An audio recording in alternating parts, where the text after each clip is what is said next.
a título de síntese desse trecho do curso que tratou sobre o processo de substituição de importações, vale a pena a gente destacar algumas coisas. Então, o processo de substituição de importações, PSI, também considerado em alguns lugares modelo de substituição de importações, MSI, tem algumas características que aconteceram na América Latina toda e alguns aspectos particulares que valorizaram esse processo dentro da economia brasileira.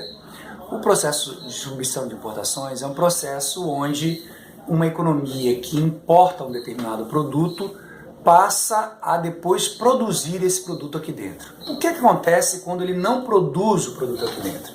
Você emprega um trabalhador, digamos, inglês, que ganha uma renda de salário na Inglaterra, numa empresa que ganha um lucro na Inglaterra, numa empresa que aprende a desenvolver, por exemplo, uma maquinaria na Inglaterra, que vai aprendendo cada vez mais, que vai aperfeiçoando, vai inovando, porque isso é um processo continuado ao longo de 5, 10, 20, 30, 40 anos e assim por diante.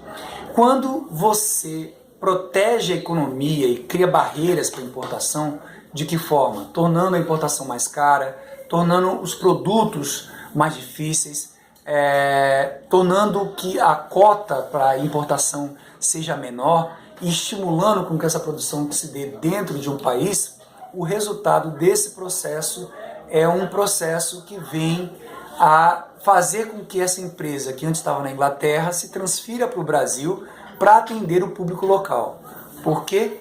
Porque agora exportar um produto da Inglaterra para o Brasil ficou tão caro para brasileiros que compensa produzir esse produto aqui dentro.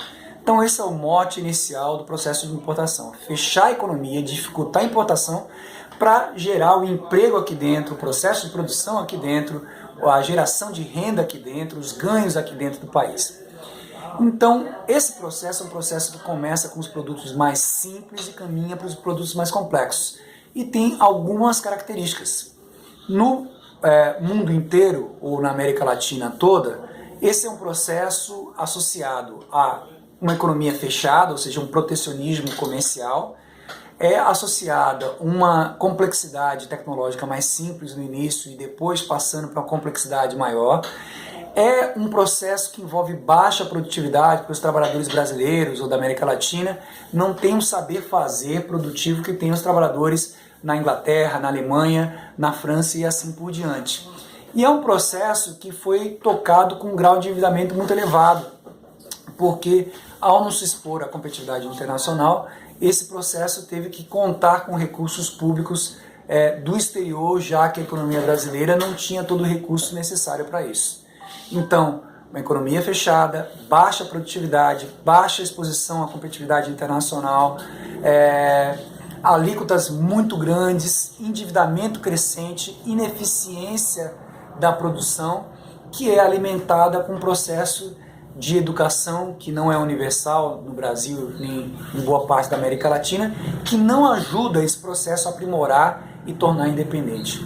Toda vez que esse processo ganha um patamar diferente, de complexidade tecnológica diferente, ele tem que entrar num novo processo de dependência. Outras máquinas, outros produtos importados são transferidos do exterior para o Brasil, de modo que o avanço desse processo não faz o Brasil estar mais autônomo, uma vez que esse processo não redundou em uma produção de bens de capital aqui dentro do país.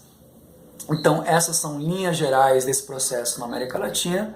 Vale a gente destacar aqui, porque nós transferimos aí, transitamos dos anos 30 até 1964, e nesse período todo foi dominado pelo processo de substituição de importações no Brasil.